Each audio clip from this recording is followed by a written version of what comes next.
Taiwan memang terkenal dengan jajanan pinggir jalannya. Bahkan kudapan khas street food Taiwan juga banyak dijual di berbagai negara, termasuk Indonesia. Di Indonesia, ayam crispy ala Taiwan juga menjamur nih. Gak cuma di pusat perbelanjaan saja, olahan ayam yang digoreng hingga renyah bisa juga dijumpai di pinggir jalan. Kayak street food ala Taiwan gitu deh. Salah satunya kedai ayam crispy di kota Semarang ini. Kok daging ayamnya dipukul-pukul sih? Apa mbaknya lagi marah ya? Enggak kok. Ayam filenya dipukul-pukul dengan palu daging bergerigi supaya daging berpori-pori. Tujuannya supaya bumbu lebih mudah meresap ke dalam potongan ayam. Selanjutnya, daging ayam disiram dengan bumbu. Diamkan sebentar sampai bumbu meresap. Baru deh, ayam siap ditimbang sesuai takaran. Ada takaran 60 gram, 80 gram, dan 100 gram. Ayam yang sudah dibungkus ini siap dibawa ke kedai untuk dijual. Di kedai, ayam yang sudah dibumbui tinggal diolah lagi. Mulai dibaluri dengan adonan tepung basah, lalu dibaluri lagi dengan tepung kering. Baru deh, ayam digoreng sampai kering. Ayam yang sudah matang dipotong kecil-kecil deh. Lalu bisa dikasih bumbu sesuai selera nih. Ada rasa original, keju, rumput laut, barbeque, dan balado. Nah, sahabat Unyil, ini saya nyobain dari berbagai macam rasa yang ada, saya pesan yang rasa balado. Soalnya rasa balado ini rasa yang paling banyak diminati. Jadi walaupun ini namanya adalah snack ala Taiwan, lidahnya mah tetap lidah ala Indonesia, rasa balado.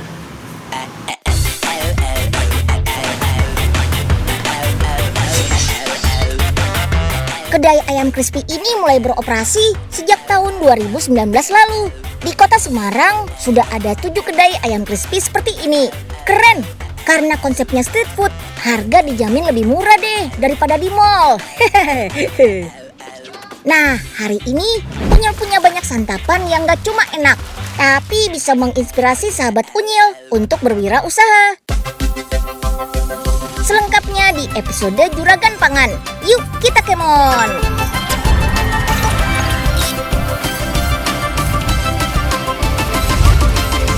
Si Unyil, yuk kita kemon! Sebagai sumber protein, ayam memang banyak diolah jadi berbagai makanan dan jajanan. Makanya kebutuhan daging ayam segar gak pernah berkurang. Untuk ibu kota Jakarta saja, konsumsinya sudah lebih dari 135.000 ton loh. Ih, banyak banget kan? Ayam yang sudah dipotong selanjutnya direndam air panas bersuhu 60 derajat Celcius selama 2 menit. Biar pori-pori kulitnya membuka dan bulunya mudah dicabut. Sip, mesin otomatis inilah yang bertugas mencabuti bulu ayam.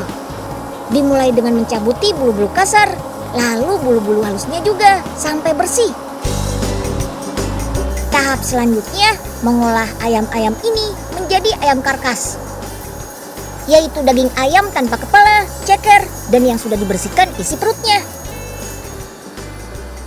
Ayam-ayam karkas ini masih harus dibersihkan lagi nih dengan air klorin berjenis food grade selama kurang lebih 30 menit. Setelah itu gantung lagi deh untuk meniriskan airnya. Daging ayam segar dari sini sudah dikirim ke berbagai restoran ternama loh, terutama yang ada di wilayah DKI Jakarta. Jakarta memang menjadi pasar potensial untuk daging-daging ayam segar ini. Dan untuk mempermudah pendistribusiannya, Kang Cecep sengaja membuat inovasi dengan menciptakan aplikasi smartphone untuk pemesanan online berbasis kemitraan. Melalui aplikasi ini, ayam segar bisa langsung dikirim ke pembeli yang ada di wilayah Jakarta. Gak pakai lama kok, pokoknya praktis banget deh.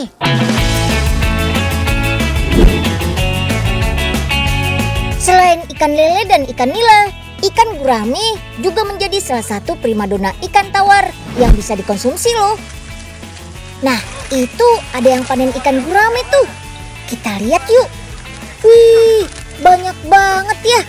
Pabrik yang memiliki 33 kolam pembesaran ikan ini bisa memanen 600 kg gurame setiap bulan. Mantap! Di pabrik ini, ikan gurame harus segera diproses supaya tetap segar. Salah satunya dengan merendam ikan ke dalam kolam air dingin dengan suhu 5 derajat Celcius. Tujuannya agar ikan gurame pingsan dan tidak stres ketika dipotong nanti. Dengan cara ini, kualitas daging ikan juga akan terjaga. Setelah ditimbang, ikan gurame bisa kita bersihkan sisiknya. Sisik menjadi salah satu tempat tumbuhnya jamur dan penyakit ketika ikan hidup di kolam. Makanya harus kita bersihkan. Setelah sisiknya bersih, sekarang kita keluarkan isi perut dan insangnya. Nah, satu lagi nih, ciri ikan yang masih segar. Bisa dilihat dari sisiknya yang berwarna merah segar. Kalau sudah berwarna coklat dan pucat, bisa dipastikan kondisi ikan sudah kurang baik. Mandi. Nah, untuk membersihkan sisa darah yang menempel, ikan guramenya kita mandiin dulu ya, alias kita cuci bersih. Baru deh, ikan-ikan ini bisa dimasukkan ke dalam mesin pendingin. Dinginnya nggak tanggung-tanggung nih, sampai minus 18 derajat Celcius. Wih, kalau masuk situ, unyil bisa jadi es balok tuh. Setelah disimpan semalam, baru deh ikan-ikan ini di-packing. Tuh lihat, sampai beku banget loh. Pabrik yang berlokasi di Jombang ini bisa memproduksi 1,5 ton ikan gurame setiap bulan dan dipasarkan ke seluruh Indonesia. Ikan gurame memang salah satu ikan konsumsi favorit unyil. Selain rasanya yang lezat, ikan ini gampang diolah atau dimasak menjadi beragam menu. Mulai dari ikan gurame bakar, ikan goreng, asam manis, sampai dibuat jadi fish and chips. Kali ini kita olah apa ya enaknya? Gimana kalau unyil masakin gurame siram jahe? Mau kan? Yuk langsung deh kita kemon. Setelah dibersihkan dan direndam bumbu, ikan guramenya bisa langsung kita goreng. Pastikan takaran minyaknya cukup ya, biar nggak lengket di wajan. Selain itu, kalau menggoreng ketika minyak masih dingin, nanti ikan cenderung menyerap minyak terlalu banyak. Kalau ikan sudah matang, tinggal kita siapkan bumbu siramnya. Masukkan minyak panas ke dalam potongan cabai rawit, bawang putih, dan jahe. Kayak gini nih. Nah, kalau sudah, tinggal kita siram ke ikannya. Wah, kelihatan lezat banget ya. Selain memiliki kandungan protein yang lebih tinggi daripada ikan konsumsi lainnya, gurame juga bisa mempercepat proses penyembuhan luka loh. Ikan gurame terdapat kandungan protein yang digunakan tubuh untuk membantu pembekuan darah dan pembentukan jaringan baru untuk menggantikan jaringan lain yang rusak.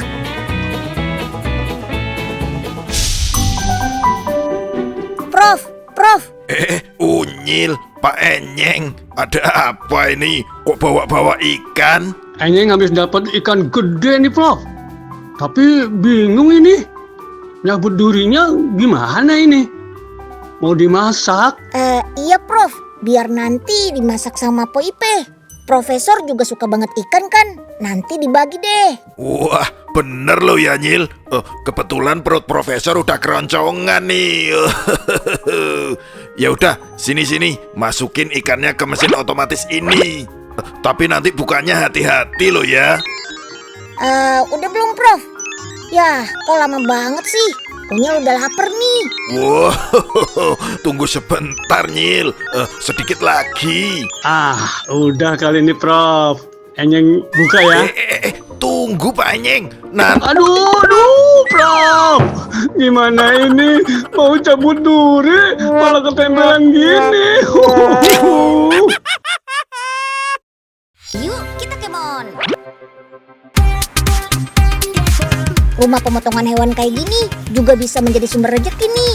Gak cuma dagingnya saja yang bisa dijual dan diolah. Kulit sapi juga bisa diolah jadi kerupuk kulit. Wow. Di Indonesia, kerupuk kulit punya beberapa nama. Orang Jawa menyebut kerupuk kulit dengan nama rambak. Orang Sunda menyebut dorok-dok.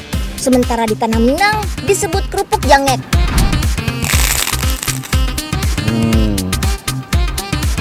Kerupuk kulit ini Pas banget untuk nemenin makan maupun buat cemilan siang-siang kayak gini.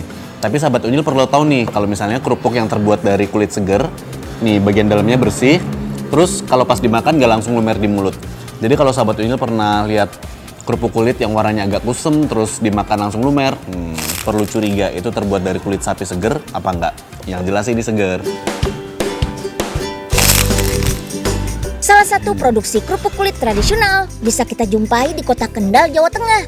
Sebelum diolah, kulit sapi harus dibersihkan dulu nih dari lemak-lemak yang masih menempel. Kulit sapinya masih fresh from RPH alias rumah pemotongan hewan. Di rumah produksi ini hanya kulit segar saja yang digunakan. Tapi ada juga loh kerupuk dari limbah produksi penyamakan kulit yang menjadi bahan baku sepatu atau tas. Selain berbahaya karena terbuat dari kulit tidak segar, bahan kimia yang digunakan pada proses penyamakan juga berbahaya untuk tubuh kita. Jadi pastikan teman-teman memilih kerupuk kulit yang terbuat dari kulit segar ya. Jangan tergiur harga murah saja. Oke deh, kalau kulit sudah bersih dari bulu, perlu direbus untuk kedua kali sampai matang dan teksturnya kenyal. Di perebusan kedua ini, kulit akan diikat supaya nggak melengkung. Nah, kulit sapinya sudah siap dipotong kecil-kecil nih. Selain kulit sapi, tempat produksi ini juga mengolah kulit kerbau menjadi kerupuk. Bedanya cuma di bagian bentuk saja. Kulit sapi dipotong berbentuk persegi, sedangkan kulit kerbau dipotong memanjang. Potongan kulit sudah siap dijemur nih. Di bawah sinar matahari butuh waktu 3-4 hari sampai betul-betul kering. Tapi kalau cuaca mendung, jemurnya bisa sampai 2 minggu loh. Proses penjemuran membuat bobot kulit sapi hanya tersisa 30% saja. Jadi kalau mengolah 50 kg kulit, jadinya ya cuma 15 kg kerupuk mentah. Di sini hanya kulit dari sapi jantan saja yang diolah menjadi kerupuk. Bobotnya juga nggak boleh kurang dari 30 kg. Kulit sapi betina atau kulit yang bobotnya kurang dari 30 kg terlalu tipis sehingga nggak bisa dijadikan kerupuk. Kayak gini nih bedanya. Meski nggak bisa diolah jadi kerupuk, kulit sapi betina masih bisa dijual untuk dijadikan masakan. Waktunya goreng-goreng. Nah, kayak gini nih, kerupuk kering yang siap untuk digoreng. Kalau sudah kering begini, kerupuk mentah bisa tahan lebih dari 1 tahun. Biasanya produsen menyetok kerupuk mentah kayak gini untuk bersiap melayani permintaan yang melonjak menjelang bulan puasa. Kerupuk digoreng 2 kali. Pertama, kerupuk dipanaskan di wajan sampai mengambang di permukaan minyak. Lalu kerupuk digoreng lagi di wajan lainnya sampai mengembang sempurna. Wah, bikin ngiler ya kerupuknya.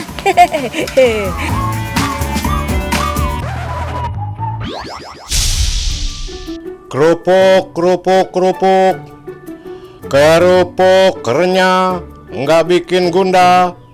Ayo beli, beli. Bul, ada Pak Oga tuh jualan kerupuk. Kita beli yuk. Lumayan kan buat cemilan siang-siang. Wah, boleh tuh Nyil. Tapi traktir Embul ya. Embul lagi bokek soalnya. Ye, Bul.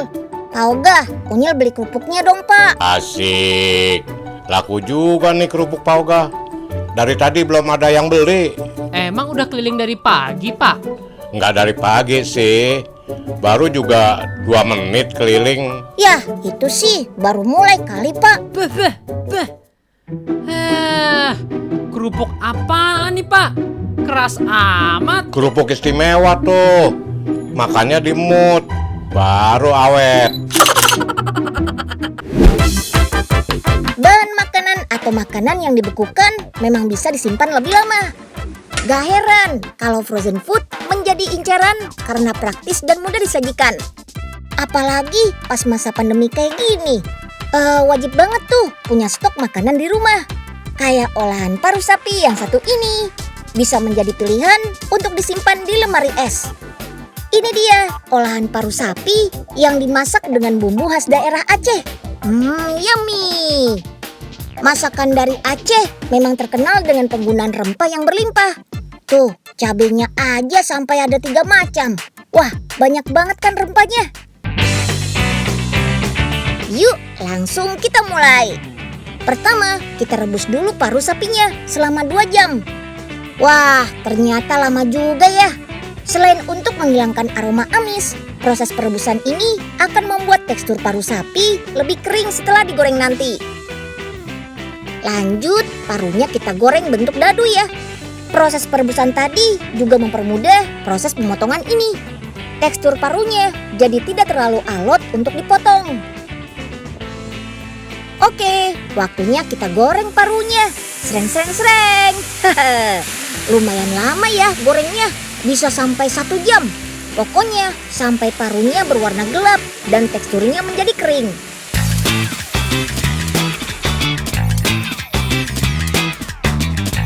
Sekarang kita tumis bumbunya yuk. Ada bawang putih dan bawang merah, lengkuas dan jahe. Lalu ada daun salam dan daun jeruk. Untuk mengolah 14 kg paru sapi bisa menghabiskan 10 kg bumbu rempah. Cabenya aja bisa sekitar 7 kg sendiri. Wah, mantap nggak tuh? Selain memperkaya rasa, rempah ini juga berguna untuk menghilangkan aroma amis pada paru sapi. Lanjut deh, kita masukkan parunya. Aduk terus sampai bumbu merata dan meresap. Kalau mau disimpan lebih lama, paru sapi pedas ini bisa dibekukan dalam freezer kok. Dalam kondisi beku bisa tahan selama 3 bulan. Cara penyajian produk ini juga ringkas banget loh. Gunting bungkusnya, tumis di wajan, siap deh disajikan. Gampang kan? Meski memiliki kandungan lemak dan natrium yang cukup tinggi, paru sapi tetap aman kok buat dikonsumsi sehari-hari. Asal jangan berlebihan ya. Bahkan ada banyak manfaat yang terkandung di dalamnya, mulai dari zat besi, kalsium, dan protein. Bahkan paru sapi juga mengandung retinol yang sangat baik untuk menjaga kesehatan kulit kita loh. Wah, gak cuma bikin perut kenyang nih, tapi juga bisa melusin kulit juga. Kita kemon. Ih, siapa bilang kaldu hanya sekedar bagian dari sup saja? Kaldu yang satu ini beda dari biasanya karena bisa dinikmati dengan cara diminum langsung loh. Wow, kaldu bone broth dibuat dari sapi dan ayam. Sesuai namanya yang berarti kaldu tulang. Hanya bagian tulang yang masih ada sedikit dagingnya yang dipakai. Kaldu bone broth bisa digunakan untuk menambah rasa pada semua jenis makanan. Tinggal tambahkan secukupnya saja. Kalau mau diminum langsung juga bisa, tapi enaknya sih pas masih hangat ya. Untuk membuat kaldu ayam, bisa gunakan bagian sayap, leher, atau ceker. Bagian ini kaya akan kolagen yang baik untuk kesehatan kulit. Untuk kaldu sapi, ada bagian buntut, leher, iga, serta dengkul. Pada bagian ini, selain tinggi kolagen, juga banyak banget kandungan mineralnya. Ada kalsium, fosfor, juga magnesium. Oh iya, bagian sumsum yang terdapat pada tulang sapi juga digunakan loh, karena mengandung lemak untuk memperkuat rasa. Bumbu yang digunakan dalam pembuatan kaldu ini hanya bawang bombay, bawang putih, serta daun bawang. Nah, kalau kaldu biasa kan dimasak hanya sekitar 1 jam. Kaldu siap minum ini membutuhkan waktu masak yang cukup lama. Bahkan bisa sampai 48 jam. Waduh, lama banget ya. Oke, saring kaldu yang sudah jadi. Kalau suhunya sudah dingin, bisa kemas langsung ke dalam kemasan jar. Baiknya simpan kaldu di dalam freezer. Kaldu dapat bertahan hingga 2 bulan lamanya. Jika dalam pendingin biasa, hanya mampu bertahan sekitar 5 hari.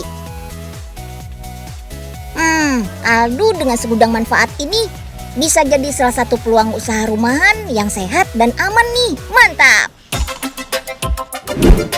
Sahabat Unyil, jangan cuma ngiler aja ya. Semoga tayangan hari ini bisa menginspirasi supaya kita juga bisa berinovasi dengan bahan makanan, biar bisa jadi juragan pangan juga. Oke deh, sekian dulu ya episode hari ini. Sampai jumpa besok.